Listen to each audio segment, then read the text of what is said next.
कोई काम किए बिना भी आप वो बना सकते हैं जो आप चाहते हैं, अगर आप इन 4 आयामों को एक दिशा में रखते हैं और कुछ समय तक उन्हें उसी दिशा में स्थिर रखते हैं। अब उन्हें विश्वास है कि शिव उनके लिए ये करेंगे और ऐसा होगा।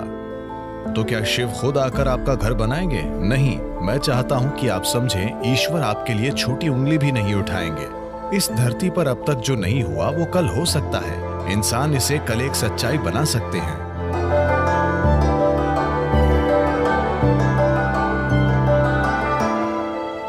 इस धरती पर इंसान ने जो कुछ भी बनाया है वो मूल रूप से पहले हमारे मन में बना था।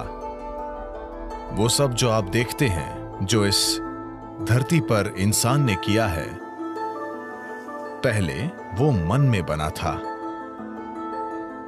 फिर वो बाहरी दुनिया में बना।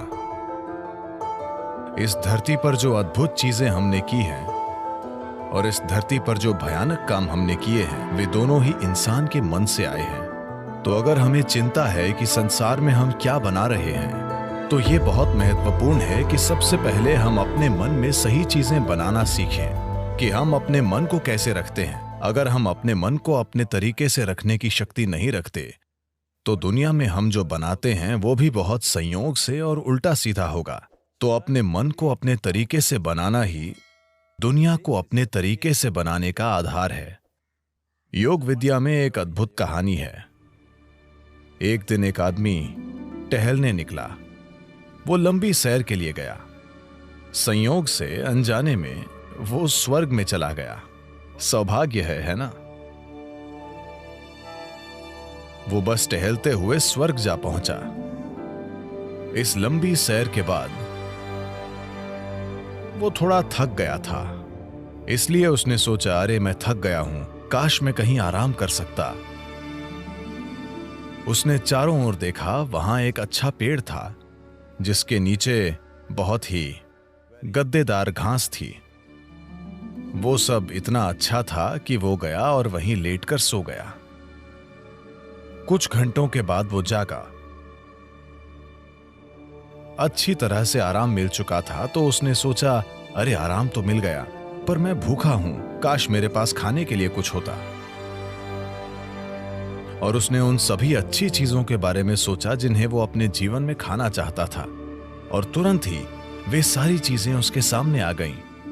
आपको यह समझने की जरूरत है कि वहां की सेवा ही ऐसी है।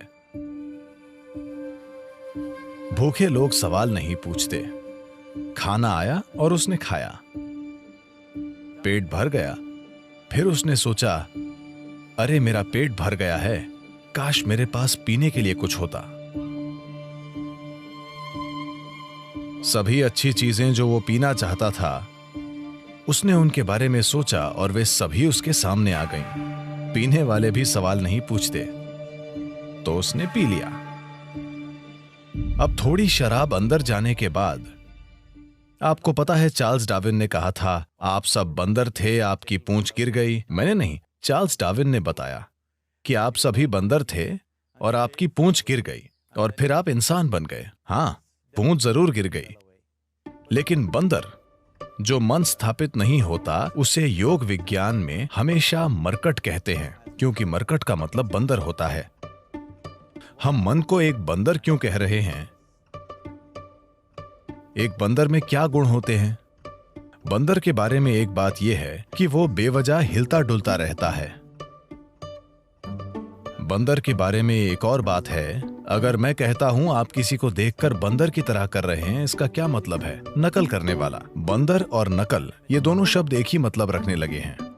तो बंदर के ये 2 बुनियादी गुण वाकई ऐसे मन के गुण भी हैं जो स्थापित नहीं है। गैर जरूरी हिलना डुलना, आपको ये बंदर से सीखना जरूरी नहीं है, आप बंदर को ये सिखा सकते हैं।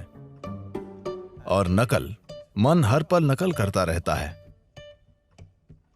तो जब ये दोनों गुण होते हैं, तो एक मन को बंदर कहा जाता है। तो ये बंदर उसके अंदर सक्रिय हो गया। उसने इधर उधर देखा और सोचा, ये क्या हो रहा है? मैंने खाना मांगा, खाना आया। मैंने पीने के लिए मांगा, शराब आई। यहां चारों ओर भूत होंगे। और भूत आ गए। अरे भूत आ गए, वे मुझे घेरेंगे और मुझे यातना देंगे, उसने सोचा। तुरंत भूतों ने उसे घेर लिया और उसे मारने पीटने लगे। फिर वो दर्द से चीखने लगा और बोला, अरे वे मुझे मार देंगे, और वो मर गया। अभी उसने कहा था कि वो भाग्यशाली है। समस्या यह है कि वो कल्प वृक्ष के नीचे बैठा था। उसने खाना मांगा, खाना आ गया। उसने पीने के लिए कहा, शराब आई। उसने भूतों की बात की, भूत आए। उसने पिटाई मांगी, पिटाई मिली। और उसने मौत मांगी, वो मर गया। अब जंगल में इन कल्प वृक्षों की तलाश में मत जाना। इन दिनों मुश्किल से एक पेड़ दिखता है। एक अच्छे से स्थापित मन, एक मन जो संयुक्ति की स्थिति में होता है, उसे एक कल्प वृक्ष कहते हैं। अगर आप अपने मन को संगठन के एक निश्चित स्तर तक व्यवस्थित करते हैं तो ये पूरी प्रणाली को व्यवस्थित करता है। आपका शरीर, आपकी भावना, आपकी ऊर्जा, सब कुछ उसी दिशा में व्यवस्थित हो जाती है। जब आपके ये चारों आयाम, आपका भौतिक शरीर, आपका मन, आपकी भावना और मौलिक जीवन ऊर्जाएं एक दिशा में व्यवस्थित हो जाती हैं, जब आप ऐसे हो जाते हैं तो आप जो भी चाहते हैं वो वाकई छोटी उंगली उठाए बिना होता है। आपके काम करने से उसमें मदद मिलेगी, लेकिन कोई काम किए बिना भी आप वो बना सकते हैं जो आप चाहते हैं, अगर आप इन चार आयामों को एक दिशा में रखते हैं और कुछ समय तक उन्हें उसी दिशा में स्थिर रखते हैं। अभी आपके मन की समस्या है कि हर पल ये अपनी दिशा बदल रहा है। ये ऐसा है जैसे आप कहीं जाना चाहते हैं और हर 2 कदमों पर आप अपनी दिशा बदलते रहते हैं, तो आपका मंजिल तक पहुंचना बहुत मुश्किल है, जब तक कि यह संयोग से न हो। तो अपने मन को व्यवस्थित करना और उससे पूरे सिस्टम को और अपने इन 4 बुनियादी आयामों को एक दिशा में व्यवस्थित करना, अगर आप ऐसा करते हैं तो आप खुद कल्पवृक्ष हैं। Anything that you wish will happen. जो भी आप चाहते हैं वो होगा। पर अभी अगर आप अपने जीवन को देखें तो वो सब जिसकी आपने अब तक इच्छा की है, अगर वो हो जाए तो आप खत्म। वे चीजें और लोग जो आपने चाहे, अगर वो सब आज आपके घर में हों, तो क्या आप जी पाएंगे? जब हम इस तरह समर्थ हो जाते हैं तो ये बहुत महत्वपूर्ण है कि हमारी शारीरिक क्रिया, भावनात्मक क्रिया, मानसिक क्रिया और ऊर्जा क्रियाएं नियंत्रित और ठीक दिशा में हों। अगर ऐसा नहीं है तो हम विनाशकारी, आत्मविनाशकारी बन जाते हैं। अभी यही हमारी समस्या है। जिस तकनीक को हमारे जीवन को सुंदर और आसान बनाना चाहिए, वो सभी समस्याओं की जड़ बन गई है। हम अपने जीवन के आधार को नष्ट कर रहे हैं, जो कि धरती है। तो जो एक वरदान होना चाहिए था, हमने उसे एक श्राप बना दिया।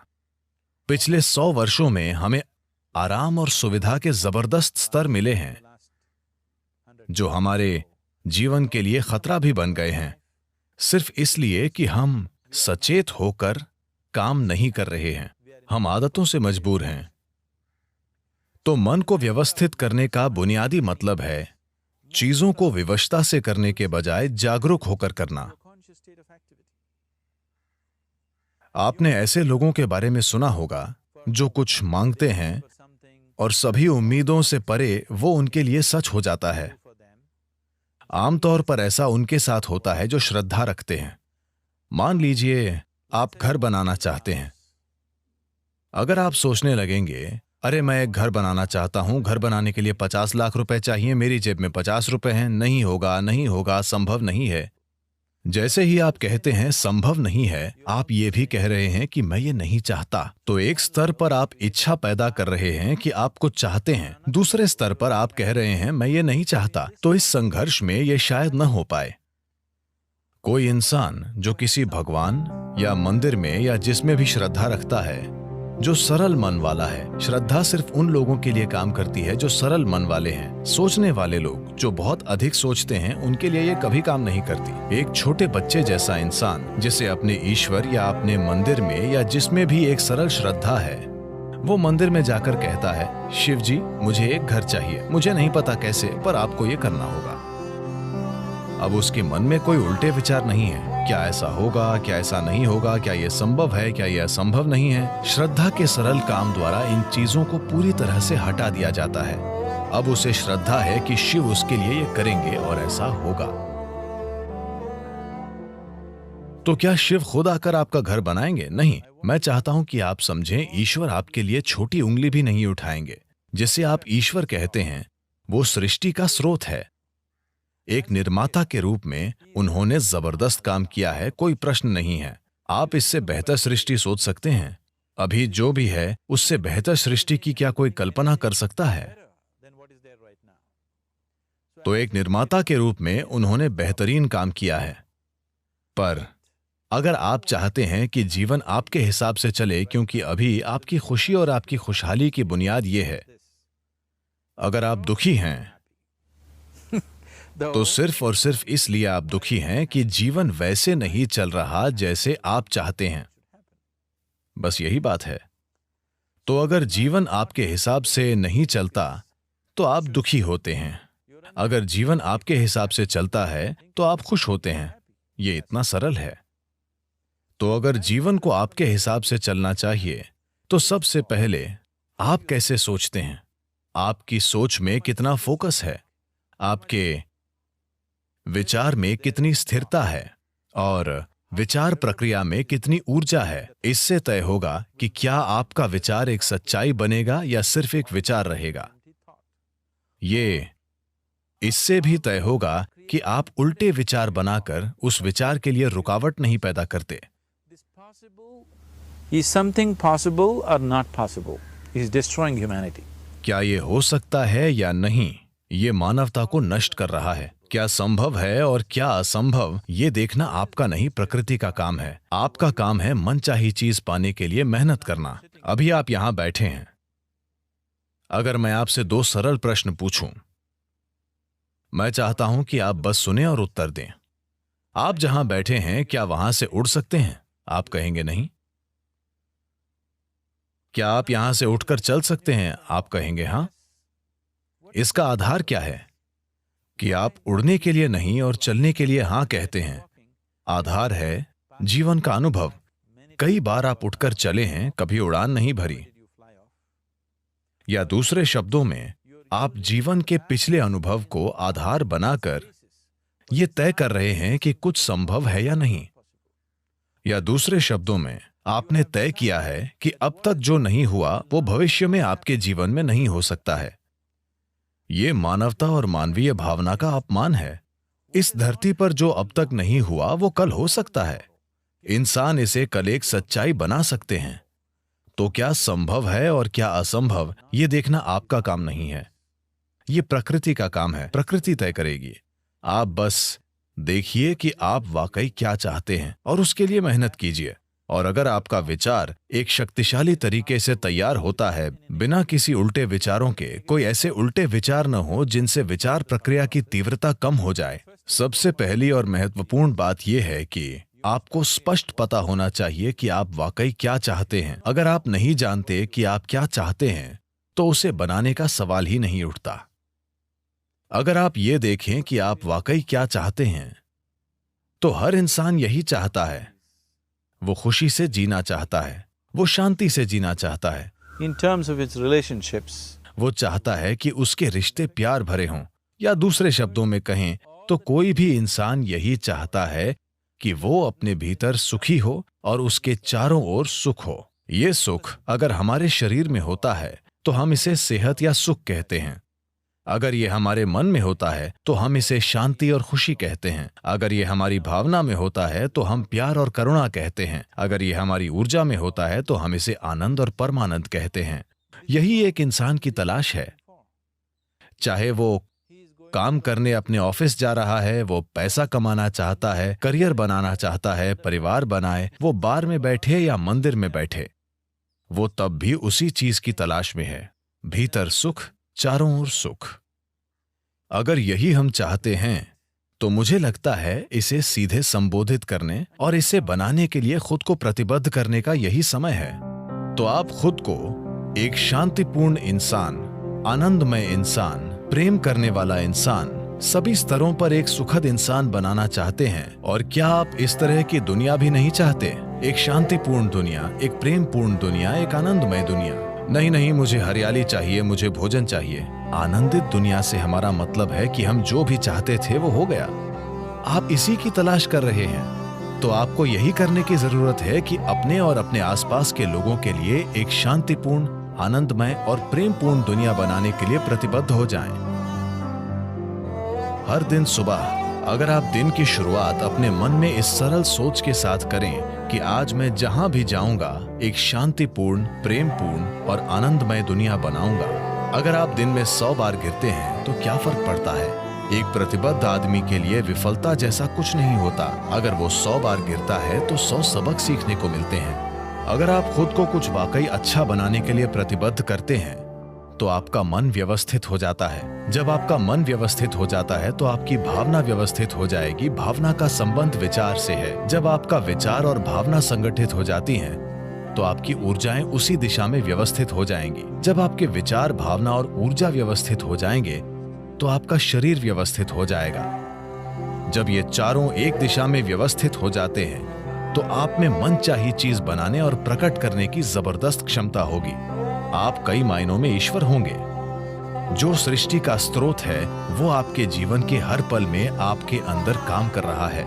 बात सिर्फ ये है, क्या आपने उस आयाम तक पहुंच बनाई है या नहीं? अपने जीवन के 4 मूल तत्वों को व्यवस्थित करके आपको वो पहुंच मिलेगी। ऐसा करने के लिए साधन और तकनीकें हैं। योग का पूरा विज्ञान, पूरी तकनीक जिसे हम योग कहते हैं, वो बस यही है, खुद को सृष्टि के एक टुकड़े से सृष्टा बनाना।